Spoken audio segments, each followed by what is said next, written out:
고민을 좀 해봤어요. 우리가 부활절까지, 부활주일까지는 많은 말씀이 선포되어지는데 부활과 예수 그리스도의 승천 이 사이에 있었던 말씀이 좀 부족한 것 같아서 오늘은 성경에 기록되어진 예수님의 부활 이후의 모든 행적들, 그 행적들을 찾고 그 행적 가운데에 예수님께서 우리에게 주시는 말씀이 무엇이고 또한 우리는 오늘 우리가 살아가는 이 세상을 어떻게 살아내야 하는지, 우리에게 주신 복음적 사명이 무엇인지를 깨닫는 은혜의 시간이 되시기를 주님의 이름으로 소망합니다. 오늘 이 말씀 듣고 여러분들이 사도행전을 읽으시면 세상의 복음이 어떻게 전해졌는지, 하나님의 구원의 역사 속에 어떻게 교회가 세워졌는지를 분명하게 깨닫게 되어지고 우리가 살아야 될 믿음의 자리가 어디인지를 확실하게 알게 되어집니다. 예수님의 부활 이후의 사역은 신약성경, 특히 사복음서 마태, 마가, 누가, 요한복음 그리고 사도행전에 기록되어져 있습니다. 이 시기는 예수님께서 십자가에 못 박혀 죽으신 후 부활하신 날부터 승천하신 날까지의 약 40일 기간을 우리가 말하고, 이 기간 동안 예수님은 여러 차례 제자들과 다른 사람들에게 나타나셔서 중요한 가르침을 우리에게 주십니다. 먼저는 예수님 부활 이후에 일어났던 사역들을 그 순서대로 짚어가면서 말씀을 드렸으면 좋겠습니다. 첫 번째는 빈 무덤과 첫 번째 목격자들인 막달라 마리아와 다른 여인들에게 예수님께서는 가장 먼저 나타나셨어요. 부활 당일, 부활 주일 아침에 마태복음 28장 1절에서 10절에 보면 이렇게 기록되어집니다.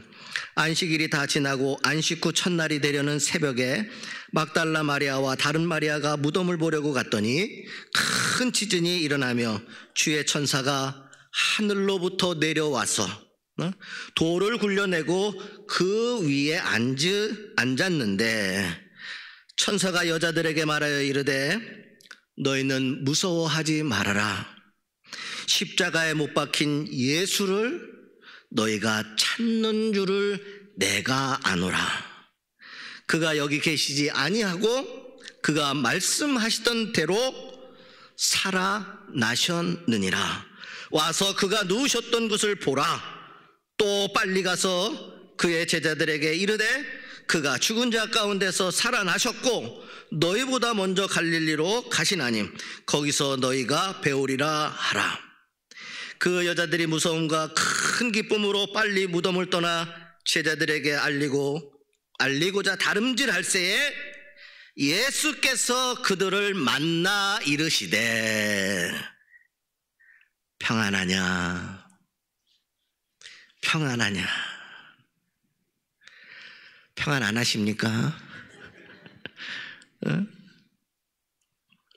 주님의 가장 먼저, 부활하신 주님이 가장 먼저 하신 말씀이 무엇이냐? 평안하냐라는 거예요. 부활의 주님이 우리 인생 가운데 가장 은혜로 주시고 싶어 하는 것이 우리 삶의 평강이었다라는 겁니다. 이 여인들, 이제 예수님이 부활하셨다라고 하는 이 사실을 천사를 통하여서 소식을 들은 이 여인들이 달려갑니다. 제자들에게 그 소식을 전하고자 빨리 달려가는데 그 여인들에게 예수님이 가장 먼저 나타나셔서 그들을 만나주셨다라는 거예요. 그리고 평안하냐 이렇게 말씀하셨을 때에 여자들이 나가 그 발을 붙잡고 경배하니라. 예수님의 발을 붙잡고 경배했습니다. 여러분, 부활 영광의 축복을 가장 먼저 누린 자들은 제자들이 아닙니다. 예수님의 십자가 사건 속에서 끝까지 예수님의 죽음의 길을 함께했던 이 여인들, 그래서 도망치는 인생이 아니라 그 죽으신 예수님을 만나기 위하여 예수님을 가장 먼저 찾아온 이 여인들에게 부활의 영광의 첫 소식을 예수님께서는 그들에게 선포하셨다라고 하는 사실입니다. 여러분, 인생에 문제가 있을 때 도망치는 인생이 되지 않기를 주님의 이름으로 소망합니다. 예수님의 제자들은요, 어떤 인생의 문제, 위기가 왔을 때에 그들은 다 도망쳤어요. 그래서 부활의 영광에 어떻게 보면 가장 먼저 예수님과 함께 3년씩이나 모든 것을 살아왔던 그들이 하나님의 영광의 모든 것을 차지하지 못하고 오히려 두려움 가운데 도망치지 아니하고 마지막까지 예수 그리스도의 십자가의 길을 함께 갔고 그 예수님을 찾아온 그 여인들에게 하나님은 영광이 되어 주셨습니다. 저는 이 말씀을 통하여 이렇게 이야기하고 싶어요. 여러분, 우리가 세상을 살다 보면 참 어려운 일들이 많아요. 근데 믿음의 사람들이 그 어려움이라고 하는 문제들 때문에 오히려 하나님 살아계신가? 왜 나에게 무슨 이런 문제들이? 어떻게 이 문제가 이럴 수가 있어? 하면서 하나님의 몸된 교회를 떠나는 경우가 얼마나 많은지 몰라요. 스스로 시험에 빠지고 스스로 도망치는 인생의 자리로 우리가 나아가는 때가 얼마나 많은지 모릅니다. 그러나 여러분, 끝까지 그 두려움 속에서도 끝까지 주님과 함께했고 그리고 주님을 가장 먼저 찾았던 이 여인들에게 하나님은 영광이 되어 주셨습니다. 이 여인들이 가지고 있었던 인생의 모든 문제가 예수 그리스도를 만남으로 인하여 다 해결되어졌어요. 복된 인생이 되시기를 원하십니까? 어려울수록 주님을 찾아야 된다는 거예요. 두 번째로 엠마오로 가는 두 제자에게 주님이 나타나십니다. 누가복음 24장 13절에서 15절의 말씀이에요. 예수님은 엠마오로 가는 두 제자에게 나타나서 성경을 풀어주셨습니다. 누가복음 24장 25절에서 27절에 보면 이렇습니다. 예수님께서 풀어준 성경의 말씀은 이거예요. 구약의 모든 예언의 말씀, 예수 그리스도의 고난과 영광, 모든 선지자의 글로 시작하여 모든 성경에 쓴 바가 자기에 관한 것을 자세히 설명하시니라. 이렇게 성경에 기록되어져 있어요. 엠마오로 가는 두 제자가 어떤 상황이냐? 예수님의 부활의 소식을 여인들을 통하여 제자들에게 선포를 했어요. 근데 그들은 믿지 못했어요. 그래서 그들은 그것을 믿지 아니하고 그날 아침 엠마오로 이제 다시 돌아갈 때에 그 엠마오로 가는 제자들에게 예수님이 나타나셔서 구약의 모든 예언과 예수 그리스도의 고난과 예수 그리스도의 부활과 모든 성경에 기록되어진 것들이 이 모든 것이 다 예수 그리스도에 관한 것이다라고 성경을 풀어서 말씀해 주셨다는 겁니다. 근데 그들은 예수님을 알아보지 못했어요. 예수님이 그들과 함께 음식을 잡수실 때에 떡을 가지사 축사하시고 떼어 그들에게 주시니까 그들의 눈이 밝아져 그때서야 예수님이라는 사실을 깨닫게 되어집니다. 예수님을 그들이 알아본 그 순간에 예수님은 호련히 사라지십니다. 그곳에서. 그리고 남겨진 이 두 사람들을 그들은 고백을 합니다. 누가복음 24장 32절에 그들이 서로 말하되 길에서 우리에게 말씀하시고 우리에게 성경을 풀어주실 때에 우리 속에서 마음이 뜨겁지 아니하더냐 하고 이런 고백을 하게 되었죠. 그분이 길에서 우리에게 말씀하시고 성경을 풀어주실 때 그들의 마음이 뜨겁도지지 아니하느냐. 이 말씀은요, 이 뜨겁다라고 하는 것을 성경의 원문을 보면 불이 탔다라고 이야기가 나와요. 불이 탔다. 말씀과 성경이 풀어질 때에, 주실 때에 그들의 마음에 엄청난 불이 임했다라는 거예요. 그게 뭐냐? 이는 구원의 모든 약속의 말씀을 예수님께서 다 이루어 주셨다라는 마음의 불같은 감동이 그들에게 임했다라는 거예요.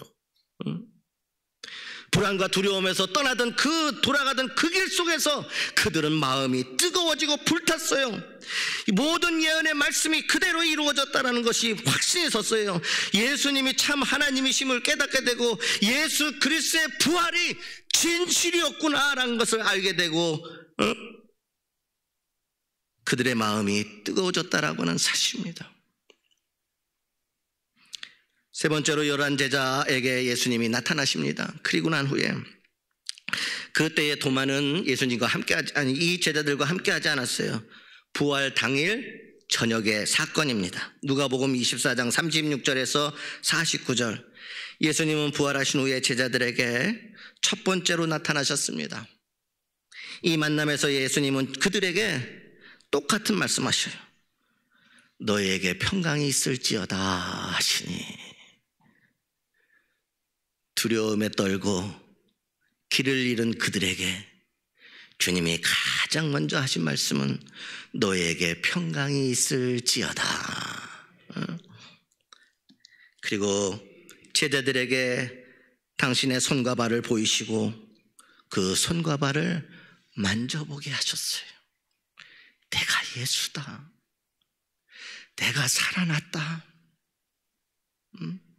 그리고 누가복음 24장 44절에서 49절에서 또 이르시되 내가 너희와 함께 있을 때에 너희에게 말한 바 곧 모세의 율법과 선지자의 글과 시편의 나를 가리켜 기록된 모든 것이 이루어져야 하리라 한 말이 이것이라 하시고 이에 그들의 마음을 열어 성경을 깨닫게 하시고 똑같습니다. 예수님이 하신 중요한 두 가지가 뭐냐? 성경을 깨닫게 하셨다는 거예요. 그리고 그 성경에 기록되어진 모든 것이 바로 예수 그리스도라는 것이고 그 예수 그리스도가 오늘 살아서 너희의 곁에 지금 계시다라는 것입니다. 또 이르시되 이같이 그리스도가 고난을 받고 제3일에 죽은 자 가운데서 살아날 것과 또 그의 이름으로 죄사함을 받게 하는 회개가 예루살렘으로부터 시작하여 모든 족속에게 전파될 것이 기록되어졌으니 너희는 이 모든 일의 증인이라. 볼지어다 내가 내 아버지께서 약속하신 것을 너희에게 보내리니 너희는 위로부터 능력으로 입혀질 때까지 이 성에 머물라. 이렇게 주님께서 말씀하셨습니다.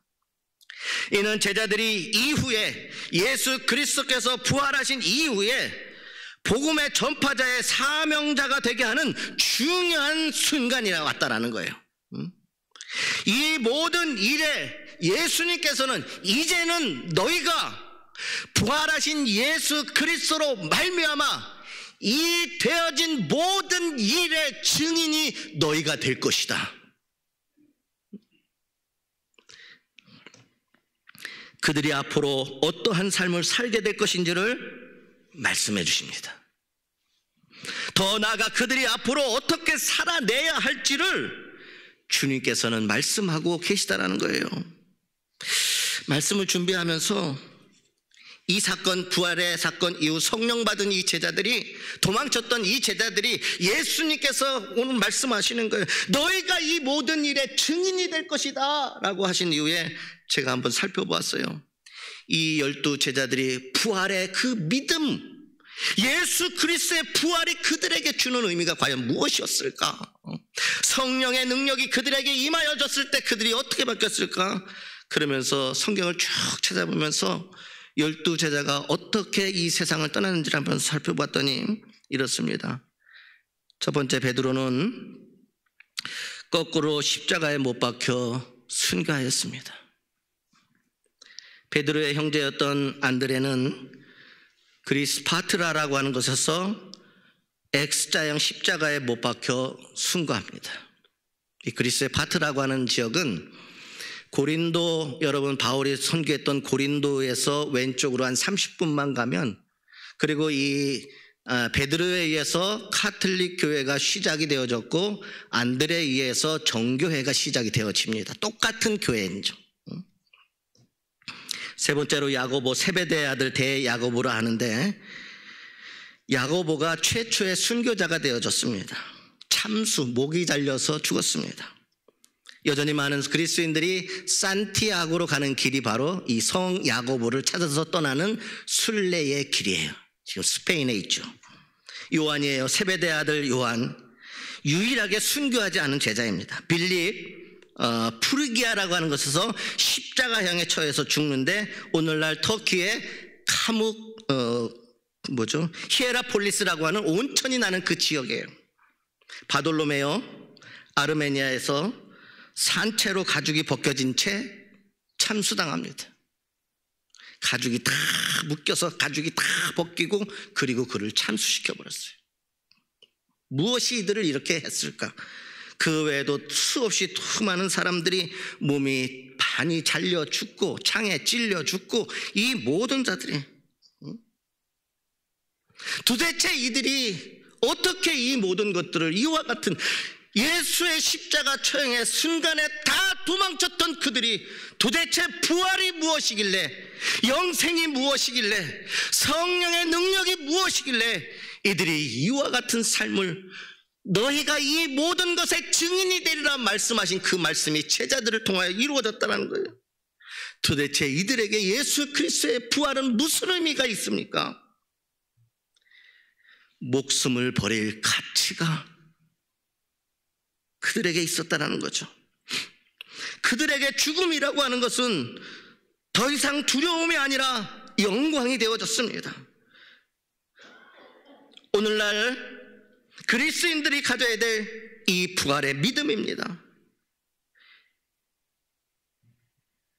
이 부활의 믿음은 세상을 이기는 믿음입니다.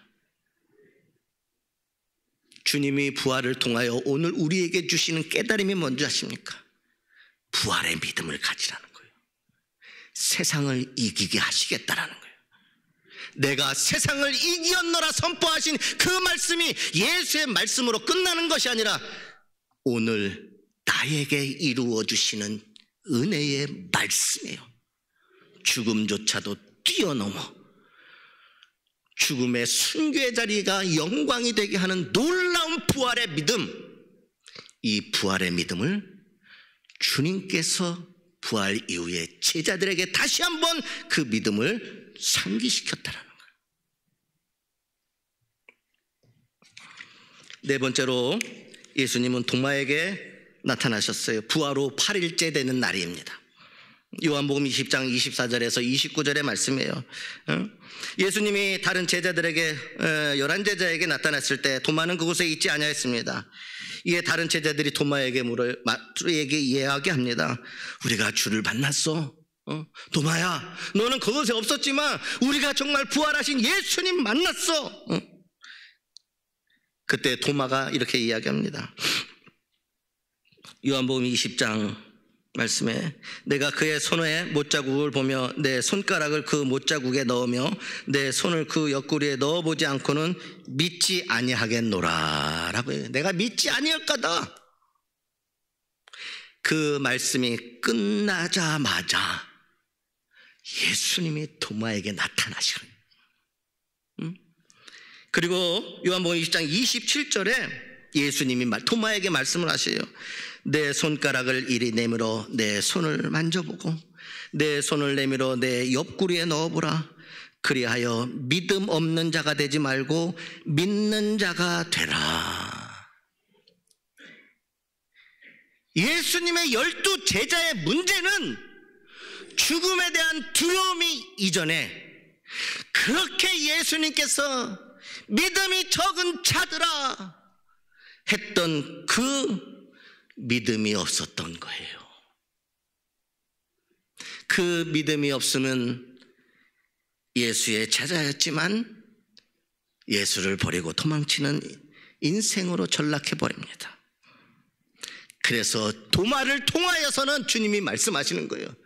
도마뿐만이 아니라 오늘 모든 사람들에게, 예수님을 버리고 도망쳤던 제자들에게 그리하여 믿음이 없는 자가 되지 말고, 믿음이 없으면 너희는 이와 같이 연약하고 패배하고 그런 인생으로 산단 말이에요.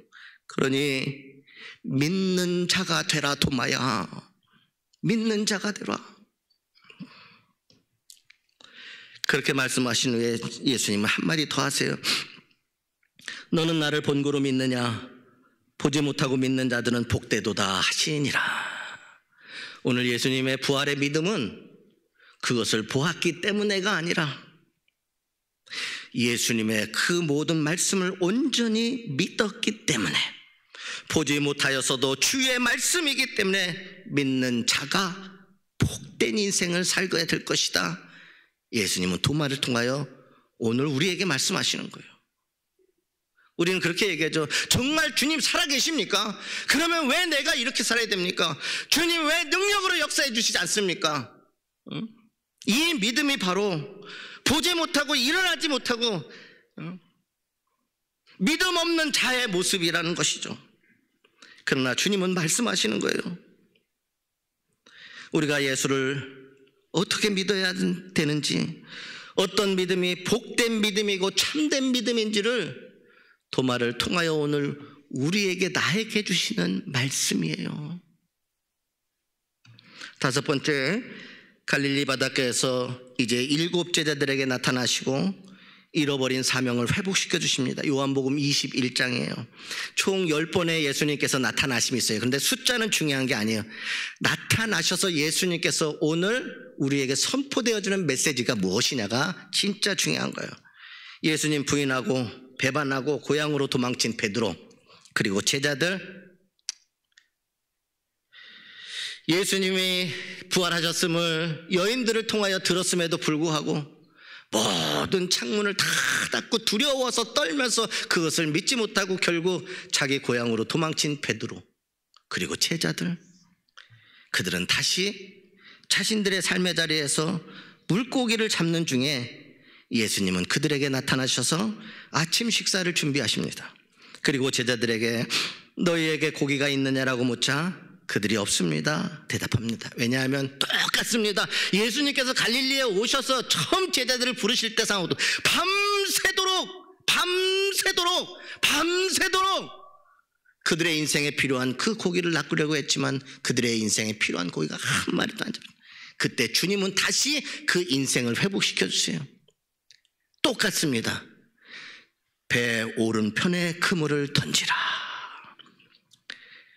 제자들이 배 오른편에 그물을 던지니 물고기가 많아서 그물을 들을 수 없을 정도예요. 이 사건이 바로 물고기의 수가 153마리였다. 우리 여러분 잘 아는 모나미 볼펜인가요? 153. 바로 이 사건이에요. 그래서 모나미가 불티나게 팔렸잖아요. 아주 그 잡은 물고기로 예수님은 조반을 만들어 제자들을 먹이셔요.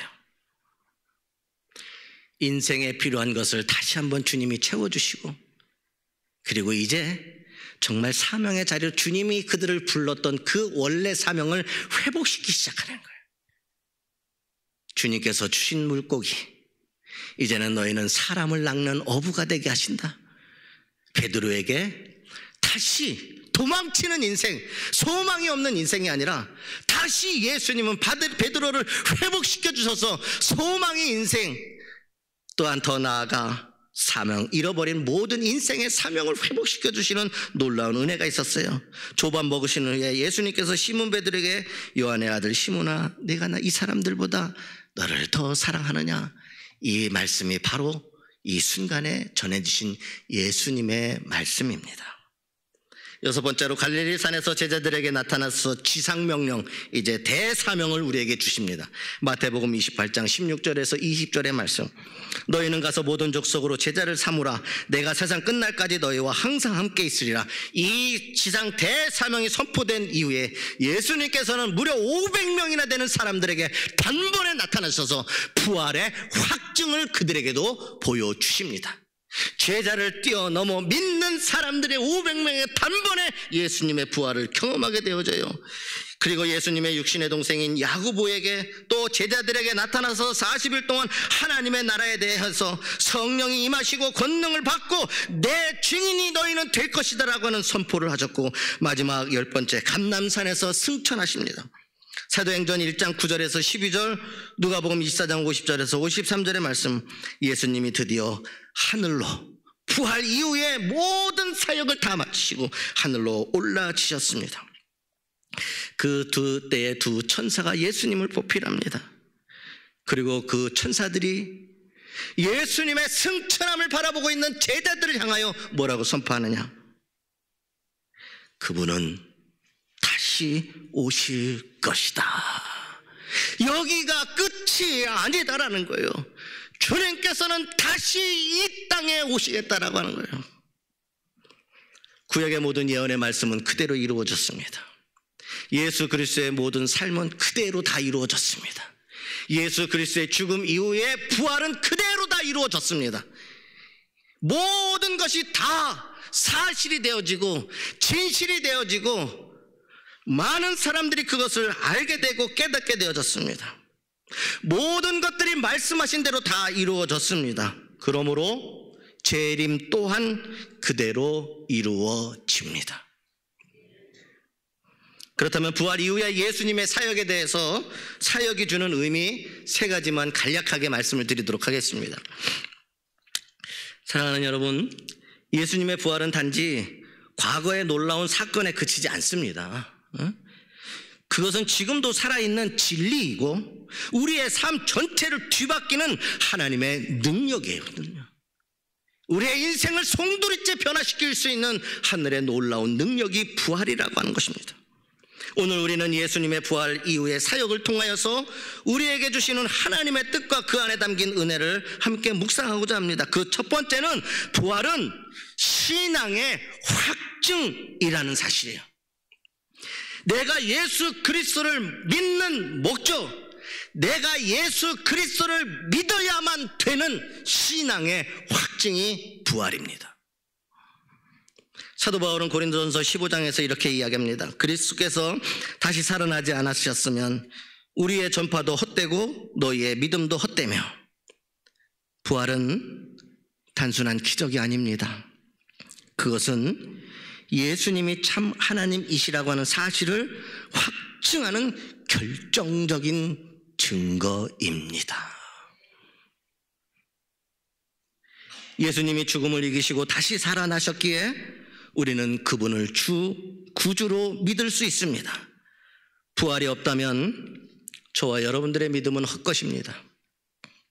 하지만 예수님이 부활하셨기 때문에 우리도 그분을 믿기만 하면 죽어도 살겠고, 살아서 믿으면 영원히 죽지 않는 부활이 될 것입니다.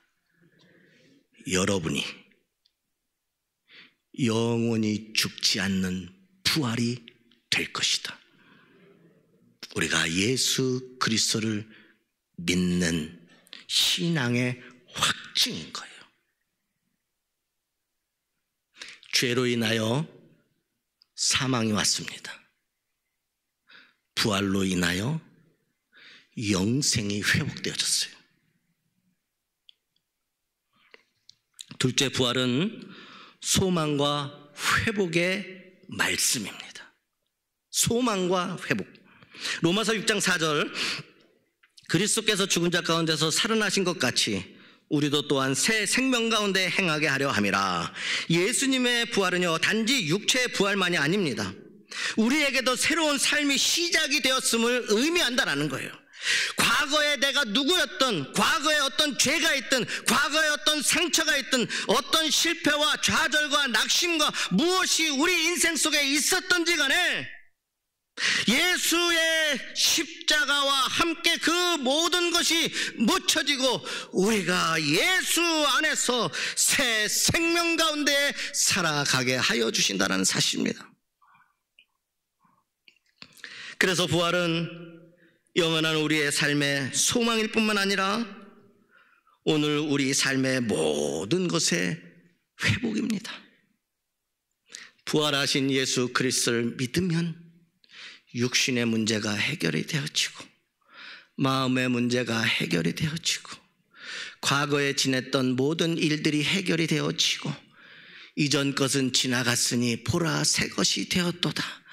아무리 큰 죄와 상처와 실패와 좌절이 있어도 이제 부활은 영원한 소망이 되주셔서 오늘 인생에 지나온 모든 발걸음은 지나가고 새로운 삶으로, 부활의 신앙으로, 영광의 삶으로 오늘 우리가 살아가게 되어지는 능력이 되어질 줄 믿습니다.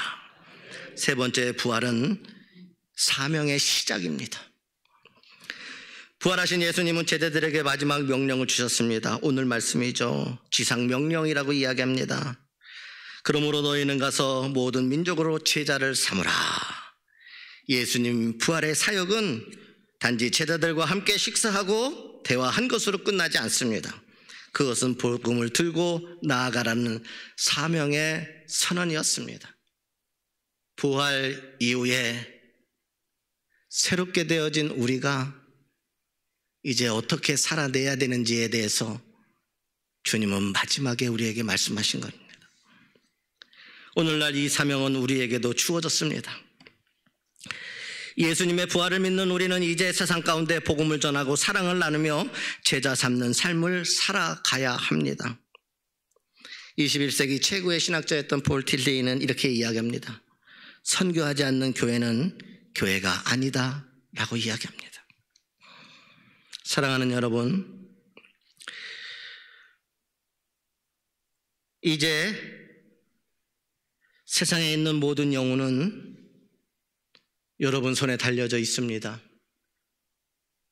주님께서 여러분들에게 맡기셨습니다.